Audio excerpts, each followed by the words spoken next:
nature's comfort. Ramraj presents bamboo cotton white shirts.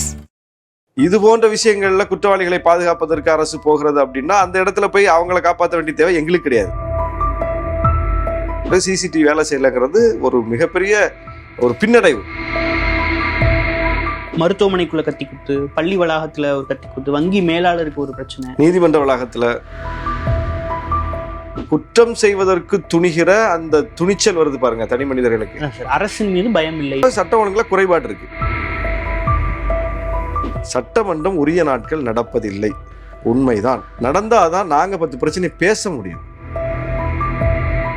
2021 கையெழுத்து போட்டது போல போட மாட்டோம். 6 சீட் வாய்ப்பே கிடையாது. நாங்க 2001 10 தொகுதி வாங்கின கட்சி அதே திமுக கலைஞர்கிட்ட. விஜய் அதிமுக கூட்டணி வைக்கிறதுக்காக கட்சி தொடங்கியிருக்காரு. அதிமுகவோட சேர முடியாது நாங்க ஏன் சொல்லணும்? விஜயோட சேர முடியாது நாங்க ஏன் சொல்லணும்? அதிமுக மட்டும் இதை பேசினா தமிழ்நாடு அரசியல்ல ஒரு அதிர்வு ஏற்படும். ஒருவேளை விஜய் சொன்னார்ல அணுகுண்டு போடுறேன்னு, அதிமுக சொன்னதான் அது அணுகுண்டு. கோவைக்கு வந்தவர்கள், கள்ளக்குறிச்சிக்கு வந்தவர்கள் ஏன் வேங்கவேலுக்கு வரலங்கிறது என்னுடைய கேள்வி. சிபிஐ விசாரிக்கணும். விகடன் நேயர்கள் வணக்கம், நான் ராம்சங்கர். விடுதலை சிறுத்தைகள் கட்சியின் துணை பொதுச் செயலாளரும் நாகை சட்டமன்ற உறுப்பினருமான திரு ஆளூர் ஷானவாஸ் அவர்கள் நம்மோடு இருக்கிறார். அவரோடு பல்வேறு விவகாரங்கள் குறித்து வாதிக்கலாம். சார் வணக்கம். வணக்கம் சார். அண்ணா யூனிவர்சிட்டி இஷ்யூ நாடே கொந்தளிப்புல ஆழ்த்தி இருக்குது. ஒரு அரசு அப்பட்டமாக தோர்த்திருக்குது அப்படின்றது எதிர்கட்சிகளுடைய வாதமா இருக்கு. விசிக்கு அப்படி பாரு. முதல்ல பணியிடங்களில், படிக்கும் இடங்களில், பொது இடங்களில் பெண்களுக்கு எதிரான வன்முறைகள் அது காலம் காலமாக தொடர்கிற ஒரு கொடூரம். அதற்கு ஒரு முடிவு வர வேண்டும் என்பதற்காகத்தான் சட்டங்கள் கடுமையாக்கப்பட்டிருக்கின்றன.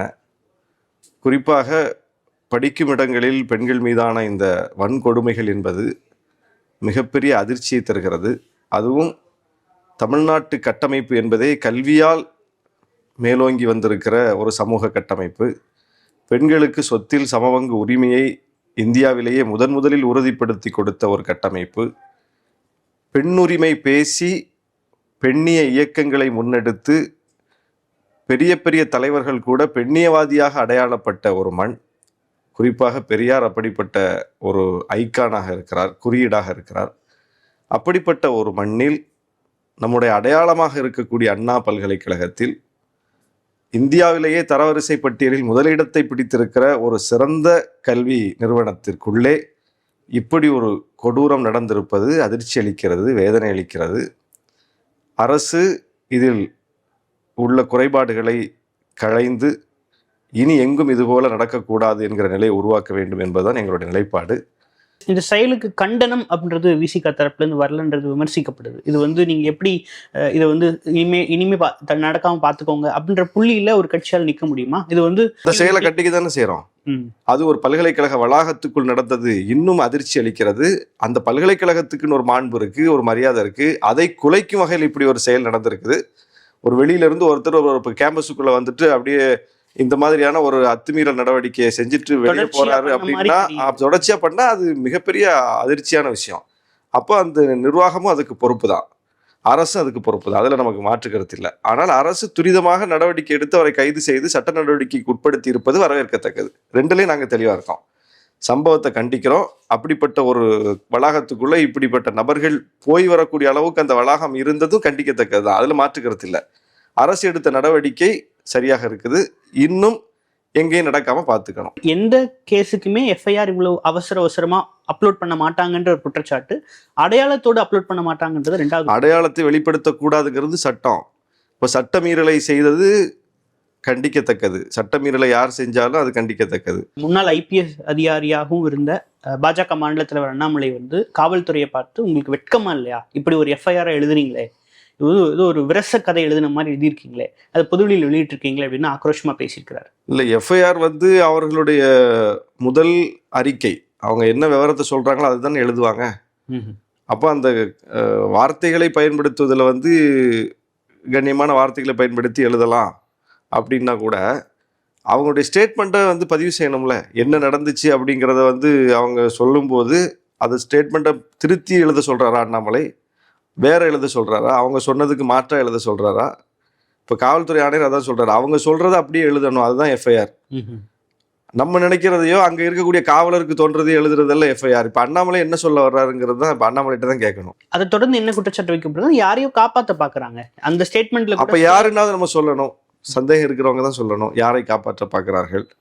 அண்ணாமலைக்கு தான் எல்லா இடமும் ஆள் வச்சிருக்காருல, எல்லா இடமும் தான் பேப்பர் உருவிட்டு வர்றாருல, அவருக்கு எக்ஸல் சீட் கிடைக்குது, அவருக்கு எல்லா இடமும் ஒரு தகவல் வருது, எல்லா இடமும் நான் ஆள் வச்சிருக்கேன்னு சொல்றாரு. அப்ப இதுல யார் இந்த குற்றவாளிக்கு பின்னால் யாராவது இருக்கிறாங்கன்னா அவரு சொல்லலாமே, அந்த ஒரு விவாதத்தை கிளப்பலாமே. அதிமுகவும் கேக்குது, அதுதான் சொல்றேன். அது இல்லைன்னு சொல்லிட்டாங்க. அவர் வந்து ஃபிளைட் மோட்ல போட்டுட்டு அந்த மாதிரி ஒரு கவனத்தை திசை திருப்புறதுக்காக பண்ணியிருக்காரு அப்படின்னு காவல்துறை சொல்றாங்க. அப்ப நமக்கு அதுல ஒரு சந்தேகம் வருது அப்படின்னா சந்தேகத்தை வைப்பவர்கள் தான் அதுல ஒரு கேள்வியும் வைக்கணும், அந்த கேள்விக்கு சான்றையும் கொடுக்கணும். நீ அப்படித்தானே நம்ம ஒரு பிரச்சனையை கொண்டு போக முடியும். அப்படி யாராவது இருந்தா கட்டாயமா நம்ம அதை நோக்கி போகணும்னு தான் நான் சொல்றேன். அரசு எதிரிகளால் குறிவைக்கப்படுகிறது, அபாண்ட பழிகளை சுமக்கிறதுனா தான் அந்த இடத்துல நம்ம வந்து தெளிவுபடுத்துறோம், அந்த இடத்துல போய் ஒரு சப்போர்ட் பண்ண முடியுமே தவிர, இது போன்ற விஷயங்கள்ல குற்றவாளிகளை பாதுகாப்பதற்கு அரசு போகிறது அப்படின்னா அந்த இடத்துல போய் அவங்களை காப்பாற்ற வேண்டிய தேவை எங்களுக்கு கிடையாது. அண்ணாமலை ஸ்டேட்மெண்ட் அதுல நியாயம் என்றால் அண்ணாமலை ஸ்டேட்மெண்ட் பக்கம் நாங்க நிற்போம். எடப்பாடி ஸ்டேட்மெண்ட் அதுல நியாயம்னா எடப்பாடி ஸ்டேட்மெண்ட் பக்கம் நாங்க விசிக நிற்போம். எங்களுக்கு அதுல ஒரு பிரச்சனையும் கிடையாது. அண்ணா பல்கலைக்கழகத்துக்குள்ள எப்படி இது நடக்கலாம்ங்கிறத நம்ம கேட்கணும் கட்டாயமாக. இது எப்படி நடக்கலாம்? அண்ணா யூனிவர்சிட்டிங்கிறது அதுவும் அண்ணா பெயர்ல நம்ம நடத்திட்டு இருக்கக்கூடிய தரவரிசை பட்டியலில் முதலிடத்தை பிடித்திருக்கக்கூடிய ஒரு இடத்துக்குள்ள எப்படி ஒருத்தர் இப்படி ரெகுலரா வந்து சுத்திக்கிட்டு வெளியே போயிட்டு இருக்காரு, சிசிடிவி வேலை செய்யலங்கிறது ஒரு மிகப்பெரிய ஒரு பின்னடைவு. சட்டம் ஒழுங்கு பிரச்சனையோடு இதை பொருத்தி தான் பார்க்க வேண்டியது இருக்குது. ஏன்னா மருத்துவமனைக்குள்ள கத்தி குத்து, பள்ளி வளாகத்துல ஒரு கத்தி குத்து, வங்கி மேலாளருக்கு ஒரு பிரச்சனை, நீதிமன்ற வளாகத்துல பிரச்சனை, திருநெல்வேலியில கொலை, சாதி ரீதியான வன்முறைகள். இது சட்டம் ஒழுங்கு வந்து கேள்வி, டோட்டல் ஃபெயிலியர். சட்ட ஒழுங்கோட தொடர்புடையது. இப்படி வந்து ஏன்னா மக்கள் புழங்கக்கூடிய இடம், அதிகாரிகள் புழங்கக்கூடிய இடம், காவலர்களும் புழங்கக்கூடிய இடம் தான் நீங்க சொல்லக்கூடிய இடங்கள்லாம். குறிப்பாக நீதிமன்றமும் சிறை, காவலர் மீது நடவடிக்கை எடுங்கன்னு கோர்ட்டே சொல்லியிருக்கு. இது வந்து ஒரு மிகப்பெரிய பின்னடைவு. அரசு வந்து இதுல உரிய கவனம் செலுத்தணுங்கிறதா எங்களுடைய கோரிக்கை. அரசு வெளிப்போட இருந்து இதை வந்து இனிமேல் எங்கேயும் நடக்காம பார்த்துக்கணும். நடந்தது தவிர்த்திருக்க வேண்டிய ஒன்று. ஏன்னா இதெல்லாம் தவிர்த்திருக்கலாம். இப்போ கள்ளக்குறிச்சி விஷயத்துல பார்த்தா நீதிமன்றத்துக்கு பக்கத்திலேயே சாராயம் காய்ச்சிருக்காங்க அப்படிங்கிறது, அதை எப்படி நீங்க நியாயப்படுத்த முடியும்? நீங்க வேற எங்கேயோ ஒரு மலையில கண்ணு கெட்டாத தூரத்துல பண்ணிட்டாங்க அப்படின்னா கூட எங்கேயோ நடந்துருச்சுன்னு சொல்லலாம். இங்கேயே நடக்குதுன்னா அது வந்து சரியான ஒரு நடவடிக்கை இல்லையே, அது வந்து ஏற்க முடியாது. இல்ல இது பின்னடைவு தானே தமிழ்நாடு அரசுக்கு. நீங்க தேர்தல் ரீதியா பார்த்தாலும் ஒரு சிஸ்டமா பார்க்கும்போது அவங்க ஒரு தோல்வி அடைஞ்சிருக்காங்கன்றதை எடுத்துக்கிறீங்களா? அதாவது ஒட்டுமொத்தமாக இப்ப அதே கள்ளக்குறிச்சியில ஒரு மிகப்பெரிய ஒரு பள்ளிக்கூடத்துக்கு எதிரான ஒரு விஷயம் நடக்கும்போது, ஒரு மாணவிக்கு எதிரான விஷயம் நடக்கும்போது அங்க ஒரு சட்ட ஒழுங்கு பிரச்சனை வந்துச்சு, மிகப்பெரிய வன்முறை நடந்துச்சு. ஆனால் யார் மீதும் வந்து ஒரு துப்பாக்கி பிரயோகமோ ஒரு உயிரிழப்போ இல்லாத அளவுக்கு அந்த பிரச்சனையை ஹேண்டில் பண்ணியிருக்காங்க. இதுவே வேறு அரசுகள் இருக்கும்போது இப்படிப்பட்ட வன்முறைகள் நடக்கும்போது மக்கள் எவ்வளோ கொல்லப்பட்டார்கள், துப்பாக்கி சூடு போன்ற எவ்வளோ பெரிய விஷயங்கள் நடந்ததுங்கிறதெல்லாம் நம்ம பார்க்கலாம். ஆனால் இந்த 3-4 ஆண்டு காலத்தில் எந்த ஒரு உயிரும் அரச பயங்கரவாதத்தால் போகவில்லைங்கிறது ஒரு பெரிய இது கிடையாது, தடுக்கவில்லை. அதான் நான் சொல்றேன். அந்த மாதிரி ஒரு மூர்க்கமாக இந்த அரசு வெளிப்படலை.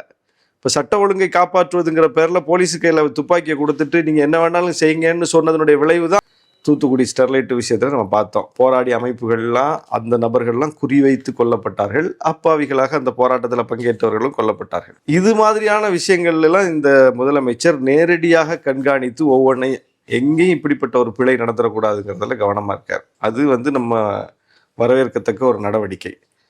ஆனால் அதையும் தாண்டி இப்படி தனிப்பட்ட சம்பவங்கள்னு நடந்துகிட்டே இருக்கு அங்க கோர்ட்ல. ஏன்னா அது வந்து ஒரு சமூக பிரச்சனையாக அது இல்லை.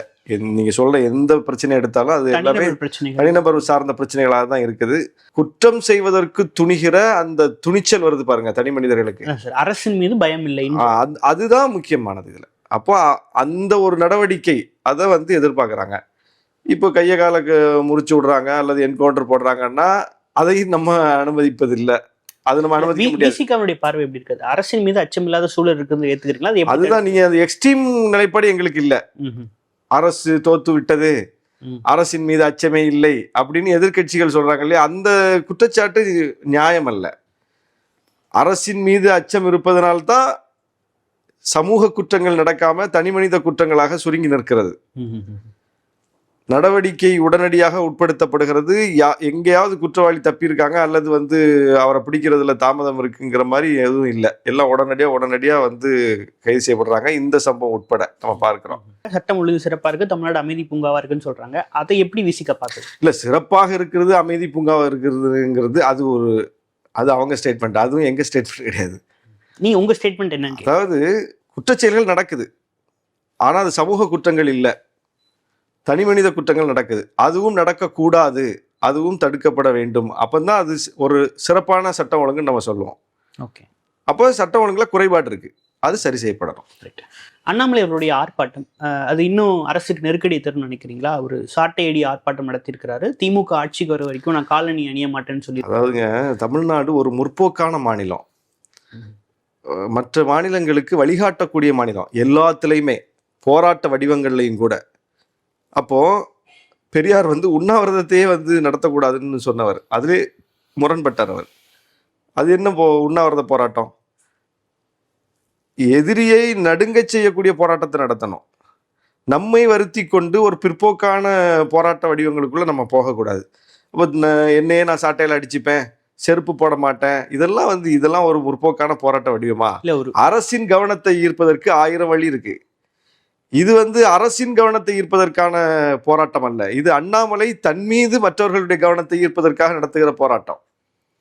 புரியுதா உங்களுக்கு? இல்ல, அவர் விரக்தி அடைஞ்ச மாதிரி பேசுறாரு இல்லையா? அது விரக்தியின் நிலைப்பாடுனா நீங்க வந்து பில்கிஸ் பானு பாலியல் குற்றவாளிகளை வரவேற்ற, திலகமிட்டு வரவேற்ற பாஜகவினரை பார்த்தோன்னு அவருக்கு வந்திருக்கணும்.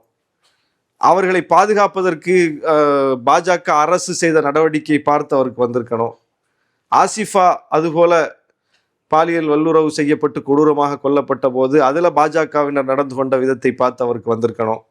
விளையாட்டு வீராங்கனைகள் மிகப்பெரிய போராட்டத்தை நடத்தி நாங்கள் பாதிக்கப்பட்டிருக்கோம், எங்கள் பக்கம் கேளுங்க, அந்த பாதிப்பை ஏற்படுத்தியவரை பாதுகாக்காதீங்க அப்படின்னு சொல்லும் போது அவருக்கு வந்திருக்கணும்.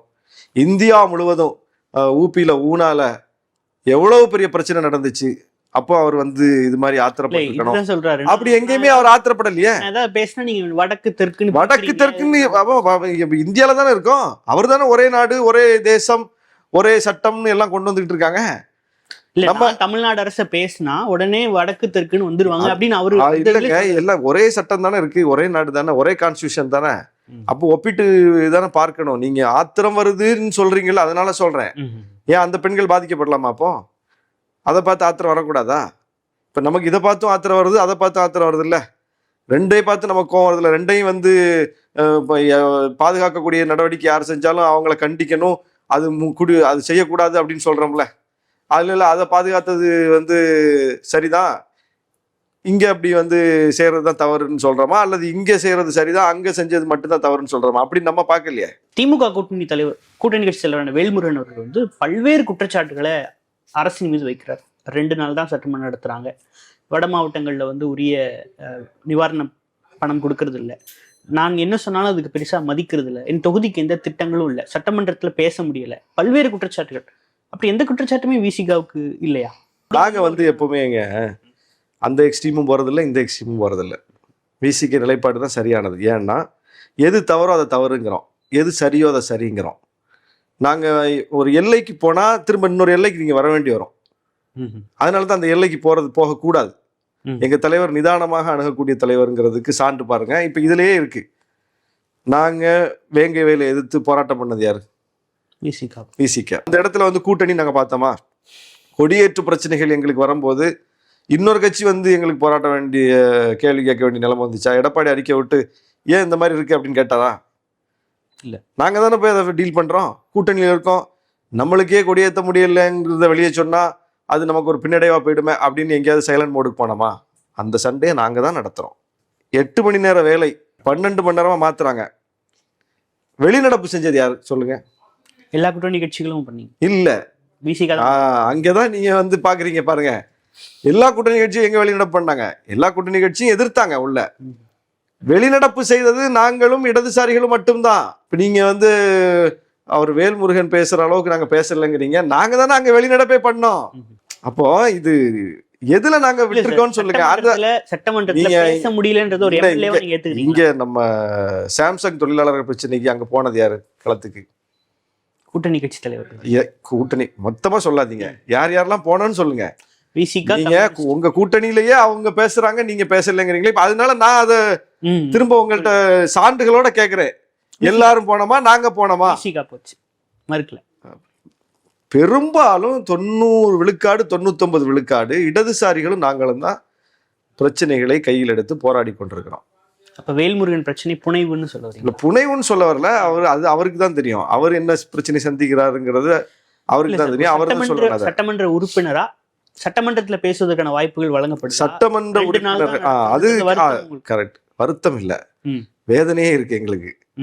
ஏன்னா 100 நாட்கள் சட்டமன்றம் நடத்துவோம் என்பது திமுக அரசினுடைய வாக்குறுதி. கிட்டத்தட்ட 3.5 ஆண்டுகளில் 100 நாட்கள் நடத்துறாங்க அப்படின்னா அதை எப்படி நியாயப்படுத்த முடியும்? அதுக்கு என்ன பதில் இருக்கு நம்ம கிட்ட? சட்டமன்ற ஜனநாயகம் என்பது ரொம்ப முக்கியமானது. நம்ம பாஜக அரசு நாடாளுமன்றத்தை சரியாக நடத்தவில்லைன்னு அங்க போய் ஃபைட் பண்றதும், அங்க கதறதும், அவங்களுடைய நடவடிக்கை கண்டிக்கிறதும் நம்ம தான்.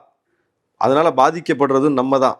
ஏன்னா எதுவும் பேச முடியறதில்ல அப்படின்னு அவங்க எதேச்சதிகாரமான ஒரு அணுகுமுறையில் அதை செய்கிறாங்க. இந்த அரசுகிட்ட எதேச்சதிகாரமான அணுகுமுறையெல்லாம் இல்லை. சட்டமன்றத்தை மாண்போடு நடத்துகிறார் முதலமைச்சர். அவரே வந்து சபையில் உட்கார்ந்துருக்கிறார். மோடியை மாதிரி எங்கேயும் வெளியே ஓடிடுறது இல்லை. அவர் தீர்மானமும் மசோதாவை கொண்டு வந்தா எதிர்கட்சியும் சேர்ந்து அதை ஆதரித்து ஒரு மனதாக அதை நிறைவேற்றணுங்கிறதுல கண்ணும் கருத்துமா இருக்கார் முதலமைச்சர். அதுலெல்லாம் எந்த குறையும் இல்லை. ஆனால் சட்டமன்றம் உரிய நாட்கள் நடப்பதில்லை, உண்மைதான். நடந்தாதான் நாங்க 10 பிரச்சனை பேச முடியும். சட்டமன்றத்தில் ஒரு கேள்வி எழுப்பி ஒரு பதில வாங்கிட்டா பதிவாயிடும். பதிவானா சம்பந்தப்பட்ட அதிகாரிகள் வந்து அலர்ட் ஆவாங்க, அந்த கேள்வி சம்பந்தப்பட்ட துறைக்கு போகும். அப்ப அது ஒரு பெரிய விஷயம்ல. தொகுதியில நல்ல விஷயங்கள் நடக்கிறதுக்கும் வேலை வேகமா நடக்கிறதுக்கும் சட்டமன்றம் நடக்கணும்ல. என் தொகுதியில இப்படி நடந்துருச்சு, இந்த அதிகாரி தப்பு பண்ணிட்டாருன்னு நான் சட்டமன்றத்தில் வச்சு பேசுனா அது எப்படி இருக்கும்? அது அப்ப அந்த அதிகாரி ஓலையை தூக்கிட்டு ஓடி வருவார்ல. அதுல முழுமையா நான் உடன்படுறேன். அதுல வந்து முழுமையாக நாங்கள் உடன்படுறோம். சட்டமன்றத்தை முழுமையா நடத்தணும். நடத்தாதது ஒரு மிகப்பெரிய பின்னடைவு. அண்மையில இந்திய தேர்தல் ஆணையம் வெளியிட்டு இருக்கக்கூடிய வாக்கு சதவீத பட்டியல்ல விசிகா 2.77 கிட்டத்தட்ட 3% வாக்குகள் வச்சிருக்கத தெரியும், புரிஞ்சுக்க முடியுது. இந்த வாக்கு சதவீதத்தை வைத்து அளவிட்டு அதற்கேற்றாற்போல் தொகுதிகளை கோருவது தானே அரசியல்ல வந்து நல்ல நகர்வா இருக்கும். நீங்க எடுத்தவனே 26ல 25 தொகுதி நிக்கிறோம் அப்படின்னா கேட்கறது கோர்றது வந்து நியாயமா இருக்குமா? திமுக தலைமை பிளெக்சிபிளா இருக்குதுன்றதுக்காக பல்வேறு நெருக்கடிகள் கொடுக்குதா விசிகா? வாக்கே நிரூபிக்காத விஜய் வந்து நான் ஆளுங்கட்சியா வருவேங்கிறாரு. வாங்க என் கூட வாங்க, நாங்க ஆட்சியில பங்கு தருவேன்னு சொல்றாரு. அதெல்லாம் நீங்க கேட்கல. இல்ல, அவரை பார்த்து அவருக்கு அரசியல் தெரியலன்னு குற்றம் சாட்டுறீங்க. அப்போ அப்படி இருக்கும்போது இங்கே ஒரு பக்கம், அதாவது இப்ப 25 35 அப்படின்லாம் நாங்க சொல்லல. அந்நிய அரசு சொல்லியிருக்காரு, எங்க தலைவர் அதுக்கு வந்து விளக்கத்தை சொல்லிட்டாரு. எங்க கட்சி ஒரு ஜனநாயக அடிப்படையிலான கட்சி. எனக்கு 1000 கருத்து இருக்கலாம், வன்னியரசுக்கு 1000 கருத்து இருக்கலாம், மற்ற நிர்வாகிகளுக்கு, சட்டமன்ற உறுப்பினர்களுக்கு, நாடாளுமன்ற உறுப்பினர்களுக்கு கருத்து இருக்கலாம். ஆனால் அந்த கருத்தெல்லாம் வந்து எங்களுடைய கருத்து, அவ்வளவுதான். அது விவாதிக்கப்பட்டு தலைமையின் வழியாக, தலைவரின் வழியாக ஒரு முடிவாக அது எடுக்கப்படாது. அப்படிப்பட்ட ஒரு முடிவை இன்னும் நாங்கள் எடுக்கலை. இந்த 26ல் எத்தனை சீட்டு கேட்கறது அப்படிங்கிற விவாதமே இன்னும் எங்கள் கட்சிக்குள்ளே நடக்கலை. எப்போவுமே எங்கள் கட்சி வந்து போராட்ட பாதையிலேயே நீந்திக்கிட்டு இருப்போம். தேர்தல் நேரத்தில் மட்டும்தான் தேர்தலை பற்றி பேசுவோம். ஆனால் இப்போ நாங்கள் அப்படி இருக்கக்கூடாது. தேர்தலுக்கு முன்னாலேயே நம்ம தேர்தலை பற்றி பேசணும்னு நாங்கள்லாம் சொல்லிக்கிட்டு இருக்கோம். அது குறித்து நம்ம தீவிரமாக கவனம் செலுத்தணும் அப்படிங்கிறது தான் எங்கள் கட்சிக்குள்ளே நடக்கிற உரையாடல். எத்தனை சீட்டு கேட்க போகிறோம் அப்படிங்கிறது விவாதித்து எடுக்க வேண்டிய முடிவு. ஆனால் 2021 கையெழுத்து போட்டது போல போட மாட்டோம். 6 சீட் வாய்ப்பே கிடையாது. அறுதிட்டு உறுதியாக சொல்ல முடியும். இதுக்கு விவாதிச்சு தான் சொல்லணும்னு இல்லை, இதை நானே சொல்றேன். அதுக்கு வாய்ப்பே கிடையாது. எங்கள் வலிமை உயர்ந்திருக்கிறது, எங்களுடைய தேவை அதிகரித்திருக்கிறது.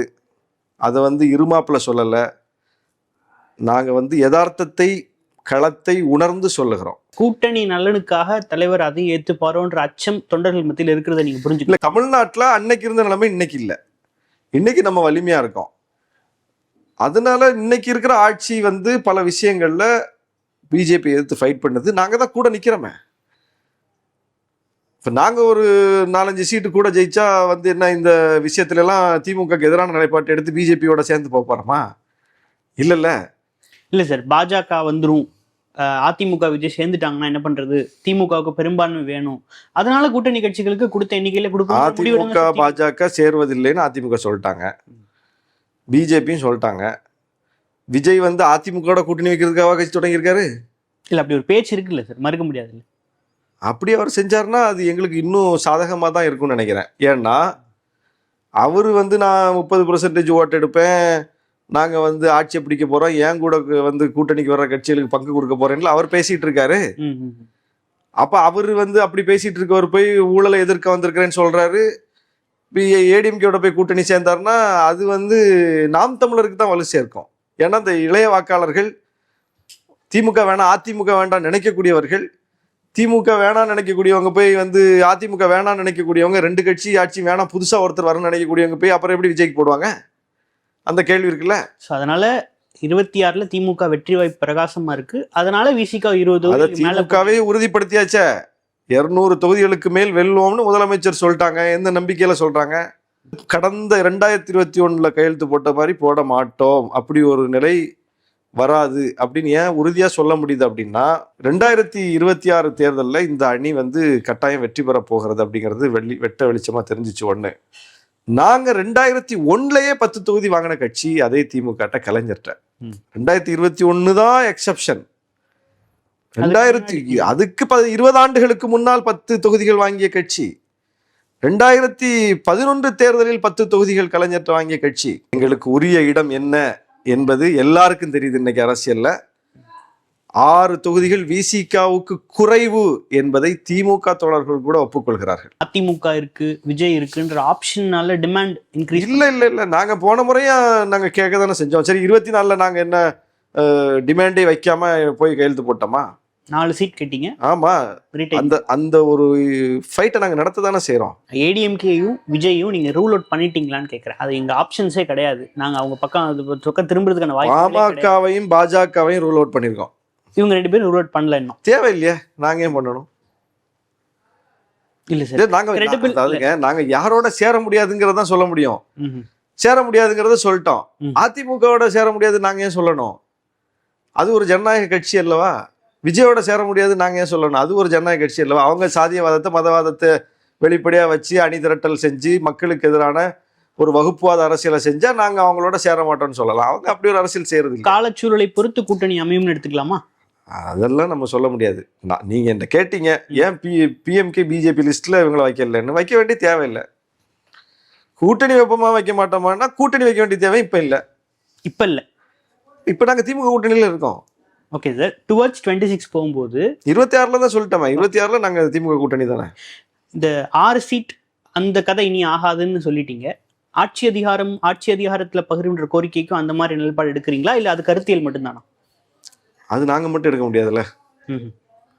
ஏன்னா எங்களுக்கு எத்தனை சீட்டு வேணுங்கிறத நாங்க எடுக்கலாம். ஆட்சியில் பங்கு அதிகாரத்தில் பங்குன்னா நாங்க மட்டும் கூட்டணியில இருந்தாலும் நாங்க அதை எடுக்கலாம். புரியுதா இல்லையா உங்களுக்கு?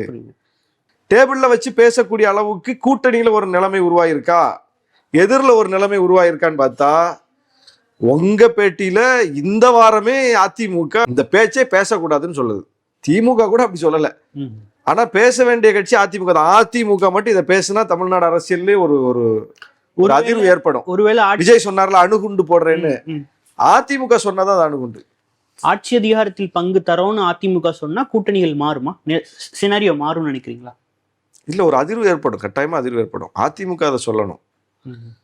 சொன்னா என்ன அதிர்வு ஏற்படும்னா திமுக கூட்டணிக்குள்ளேயும் அப்படிப்பட்ட குரல்கள் வலுக்கும். இப்ப விசிக்கு அதுல உறுதியா இருக்கும். வேற எந்த கட்சியுமே அதுல உறுதியா இல்லை மட்டும் இல்ல, அதுல எங்களுக்கு ஏற்பும் இல்லைங்கிறாங்களே. விஜய் அரசியல்ல விசிகாவுக்கு ஒரு குழப்பம் இருக்கா? ஏன்னா சரியான கொள்கையில பயணிக்கிறாருன்னு உங்க தலைவர் சொல்றாங்க. சில நேரங்கள்ல அது ரசிகர் மாநாடுன்னு சொல்லப்படுது. இன்னொரு தருணத்துல ஒவ்வொரு சாதிக்கு ஒவ்வொரு தலைவரான்ற விமர்சனமும் முன்வைக்கப்படுது. விஜயை நீங்க எப்படிதான் மதிப்பிடுறீங்க? அதுல ஒரு குழப்பம் இருக்கா? விஜய் ஒரு ஜனநாயக சக்தி. விஜய் வெளிப்படையாக போய் எங்கேயும் குடிசையும் கொளுத்த போறதில்ல, சாதிய வன்முறையை நிகழ்த்த போறதில்ல, தன்னுடைய கட்சி தொண்டர்களுக்கு அப்படி ஒரு டிஷர்ட்டை போட்டுட்டு போய் வண்டியை மறிங்கடான்னு சொல்ல போறதில்ல, கல்லை எடுத்து அடிங்கடான்னு சொல்ல போறதில்ல, சிறுபான்மையினருக்கு எதிரான ஒரு வன்முறையை அவர் தூண்ட போறதும் இல்லை. அப்போ அவர் யாரு? ஜனநாயக சக்தி. ஜனநாயக சக்திகள் அரசியல்ல வலுப்பெறுவது, அரசியல்ல பங்கேற்பது என்பது வரவேற்கத்தக்கது. அவங்க அந்த இடத்துக்கு வரலன்னா யார் வருவா? சாதியவாத, மதவாத, இனவாத சக்திகள் வந்து அந்த இடத்த பிடிப்பாங்க, இந்த இளைஞர்களை கூட்டிட்டு போவாங்க. அந்த இடத்துல விஜய் வந்து அம்பேத்கரை முன்னிறுத்தி, பெரியாரை முன்னிறுத்தி, திராவிட இயக்க அரசியலை முன்னிறுத்தி ஒரு அரசியல் நிலைப்பாடு எடுக்கிறாரு, ஒரு கட்சியை தொடங்குறாருன்னா வரவேற்கிறோம். திரும்பவும் சொல்றோம், வரவேற்கிறோம். அதுக்காக ஒரு மாநாடை போட்டு லட்சோப லட்ச இளைஞர்களை திரட்டுறாருன்னா வாழ்த்துகிறோம். திரும்பவும் சொல்றேன், வாழ்த்தினோம். எங்க நிலைப்பாட்டில் என்ன பிரச்சனை இருக்கு? அந்த மாநாட்டில் அவர் பேசிய பேச்சுல முரண்பாடு தெரிகிற இடத்துல முரண்பட்டு எங்க தலைவரே அறிக்கை விட்டார். இளவல்னு விஜயை வந்து தழுவிக்கொள்கிற எங்க தலைவர் தான், அரசியல் கட்சி தொடங்குவதை வரவேற்ற எங்கள் தலைவர் தான், மாநாட்டுக்கு வாழ்த்து சொன்ன எங்க தலைவர் தான். அதுல பேசிய பேச்சுல முரண்பாடு என்ற உடனே எந்த ஒரு தாமதமும் இல்லாம உடனடியாக ரியாக்ட் பண்ணார். எங்க நிலைப்பாட்டில் நாங்கள் தெளிவா இருக்கோம். எங்களுக்கு எதிரி அல்ல விஜய். தாவைக்கா எங்களுக்கு ஒரு பாஜகவை போல, பாமகவை போல நாங்கள் விலக்கி வைக்கிற சக்தியே கிடையாது. அவ்வளவுதான். வேங்கை வயல் விவகாரம் 2 ஆண்டுகளை தொற்றிருக்கு, குற்றவாளிகள் கண்டுபிடிக்கப்படல. இது இந்த அரசுக்கு ஏற்பட்டிருக்கக்கூடிய பெரும் கரும்புள்ளி, அவமானம்ன்ற விமர்சனங்கள் எப்படி பாக்குறீங்க? எப்பதான் கண்டுபிடிப்பாங்க? கரும்புள்ளி தான், பின்னடைவு தான். எல்லா பிரச்சனைக்கும் ஒரு முடிவு உண்டு, ஒரு தீர்வு உண்டு. வேங்கை வயலுக்கு என்னதான் முடிவு, என்னதான் தீர்வு கேள்விக்குறியாகவே இருக்கிறது. எத்தனை நாளைக்கு நிற்கும்? போராட்டத்தை நடத்தியவர்கள் விசிகா, நாங்கள் தான் அந்த பிரச்சனையை கையில் எடுத்தோம். முதல்ல நாங்கள் தான் களத்துக்கு போனோம். சட்டமன்றத்தில் வந்து கவன ஈர்ப்பு கொடுத்தோம். முதலமைச்சர் பதில் சொன்னாங்க. 2 ஆண்டுகள் கடந்தும் அந்த பிரச்சனைக்கு தீர்வு இல்லை அல்லது முடிவு தெரியவில்லை, குற்றவாளிகள் யாரும் கைது செய்யப்படவில்லை என்பது இந்த அரசுக்கே ஒரு மிகப்பெரிய பின்னடைவு. அதை அரசு தான் தெளிவுபடுத்தணும். 1. சரி, இந்த அரசு சட்டம் ஒழுங்கு தொடர்பான விஷயத்தில் இப்படிப்பட்ட ஒரு கொடூரமான விஷயம் நடந்திருக்குது, இதற்கு முடிவு தெரியல, காவல்துறை அந்த இடத்துல ஃபெயில்யூர் அப்படிங்கிற ஒரு நிலைமை ஏற்பட்டால் இதனுடைய அடுத்த கட்டம் என்ன?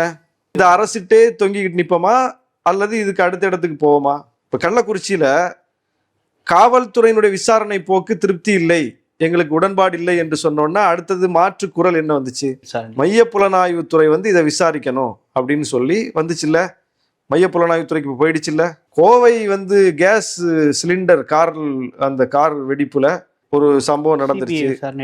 உடனே என்ன நடந்துச்சு? யார் வந்தா? மாற்றப்பட்டுச்சு. இதே அரசை மாற்றி கொடுத்ததுல. இந்த அரசே காவல்துறையால் நாங்கள் விசாரித்து இதை வந்து உரிய தீர்வு கொடுப்போம், இத்தனைக்கும் உடனடியாக கைது செய்திருக்கு காவல்துறை வந்து காவல்துறை தலைவர் அடுத்த 10 மணி நேரத்தில் கோயம்புத்தூர்ல இருந்தார், சைலேந்திர பாபு. உடனடியாக விரைவான நடவடிக்கை எடுக்கப்பட்டது. இப்போ கள்ளக்குறிச்சியில எதிர்கட்சிகளே போய் சிபிஐ விசாரணைக்கு கொண்டு வந்து விட்டுட்டாங்க. கோவையில வந்து உடனடியாக அதை 4 நாட்களுக்குள்ள எண்ணெயிட்டு அரசே ஒப்படைச்சிருச்சு. 2 வருஷமா இப்படி முடிவு தெரியாம ஒரு பிரச்சனை இருக்கு. மனித குலத்துக்கு எதிரான பிரச்சனை இருக்கு, அது ஒரு சமூகத்துக்கு எதிரான பிரச்சனை இல்லை. அதில் என்னதான் பிரச்சனை, ஏன் தான் அது வெளியே வரல அப்படிங்கிற கேள்வி எதிர்கட்சிகள்கிட்டே வந்திருக்கணும்ல. நாங்கள் தானே கேட்டுக்கிட்டே இருக்கோம், கூட்டணியில் இருந்தாலும் அதை கேட்டுக்கிட்டே இருக்கோம்ல. எதிர்கட்சிகள் வந்து அதை எடுக்கவும் இல்லை. கள்ளக்குறிச்சிக்கு சிபிஐ விசாரணை கேட்டவங்க இதுக்கு ஏன் கேட்கக்கூடாது? ஏன் இதுக்கே என்ன வரல, இதுக்கே சிபிஐ வரல? இந்தியாவில தானே நடந்திருக்கு. விசிகாவின் கோரிக்கை எடுத்துக்கலாமா? சிபிஐ எங்க கோரிக்கையை விடுங்க, நாங்க இந்த அரசே அதுக்கு தீர்வு சொல்லணும்னு நாங்க கேட்டுக்கிட்டு இருக்கோம். இந்த அரசே அதுக்கு வந்து விடை சொல்லணும்னு. கள்ளக்குறிச்சியிலே நாங்க வந்து சிபிஐ வரணும்னு நாங்க சொல்லலையே, கோவையில என்ஐஏ வரணும்னு நாங்க சொல்லலையே. யார்கிட்ட கேட்டு என்ஐஏ வந்துச்சு, யார்கிட்ட கேட்டு சிபிஐ வந்துச்சு? இப்போ அப்ப எதிர்கட்சிகளுடைய ரோல் அந்த இடத்துல இருக்குல்ல. அப்போ கோவைக்கு வந்தவர்கள், கள்ளக்குறிச்சிக்கு வந்தவர்கள் ஏன் வேங்கை வயலுக்கு வரலங்கிறது என்னுடைய கேள்வி. சிபிஐ விசாரிக்கணும். ஏன் இங்க ஒரு முடிவு தெரியலன்னா நீங்க அடுத்தது எங்க போவீங்க, என்ன கேட்பீங்க? அப்படி ஒரு கேள்வி, அப்படி ஒரு கோரிக்கை எழவில்லைங்கிறத சொல்ல. அப்ப பொலிட்டிக்கல் அட்மாஸ்பியர் எப்படி இருக்கு பாருங்க. அரசியல் நெருக்கடியில் இல்லாததுனால அரசியல் நெருக்கடியே இல்ல வேங்கை வயலுக்கு. சொல்ல போனா ஆளுங்கட்சி குற்றவாளிகளை பாதுகாக்குது, அவங்களுக்கு சாதி பின்புலம் இருக்குது, அந்த சாதி வாக்குகளுக்கு பயப்படுதுன்னு ஒரு காரணத்தை கொண்டு ஸ்டிக்கரை ஒட்டும் போது எதிர்கட்சி ஏன் பயப்படுதுங்கிற கேள்வி இருக்குல்ல. அண்ணாமலை ஏன் அந்த இடத்துக்கு இன்னும் போகலங்கிற கேள்வி இருக்குல்ல. மற்ற கட்சிகளையும் அதை பிரச்சனையை கையில் எடுத்து அதுக்கு அதை விவாதமாக்கலைங்கிற கேள்வி இருக்குல்ல. ஏன் வந்து அதை ஒன்றிய அரசு வேடிக்கை பார்த்துக்கிட்டு இருக்கு? ஏன் வந்து எல்லா விஷயத்துலையும் தலையிடாதேன்னு சொல்றதுல எல்லாம் வந்து தலையிடக்கூடிய ஒன்றிய அரசு அந்த தஞ்சாவூர்ல கிறிஸ்தவ பள்ளிக்கூடத்துல ஒரு பள்ளி மாணவி மரண விஷயத்துல வந்து குழு அனுப்புனாங்க விசாரிக்கிறதுக்கு. CBI விசாரிச்சு அது சிபிஐ அதுக்கெல்லாம் சிபிஐ வந்துச்சு. ஏன் இதுக்கு வரல? ஏன் வந்து இதுக்கு ஒரு பிஜேபி அதுக்கு ஒரு அவங்க ஒரு குழு அனுப்புனாங்கல்ல விசாரிப்பதற்கு, இதுக்கு ஏன் ஒரு சென்ட்ரல் கமிட்டி அனுப்பல? அப்ப இதுல என்ன, ஏன் இவ்வளவு மௌனம்? எதிர்த்தரப்புல ஏன் இவ்வளவு ஒரு மௌனம்? கள்ளக்குறிச்சியில நீங்க ஆர்ப்பாட்டம் மட்டும் இல்லாம அது மாநாடு வரைக்கும் எடுத்துட்டு போனீங்க. ஆமா, இதுக்கு நாங்க தான் பண்ணியிருக்கோம். தமிழ்நாடு முழுவதும் ஆர்ப்பாட்டம் பண்ணோம், புதுக்கோட்டையில ஆர்ப்பாட்டம் பண்ணோம். நான் தான் சொல்றேன், இதுல எங்கள் பங்களிப்புல என்னத்தை நீங்க கேள்வி கேட்க முடியும்? இப்ப நாங்க என்ன இதை மூடி மறைச்சிட்டு இருக்கோம்? இப்பவும் கேள்வி நான் தானே கேட்டுக்கிட்டு இருக்கேன். அரசு இதுக்கு பதில் சொல்லணும். Nature's comfort. Ramraj presents bamboo cotton white shirts.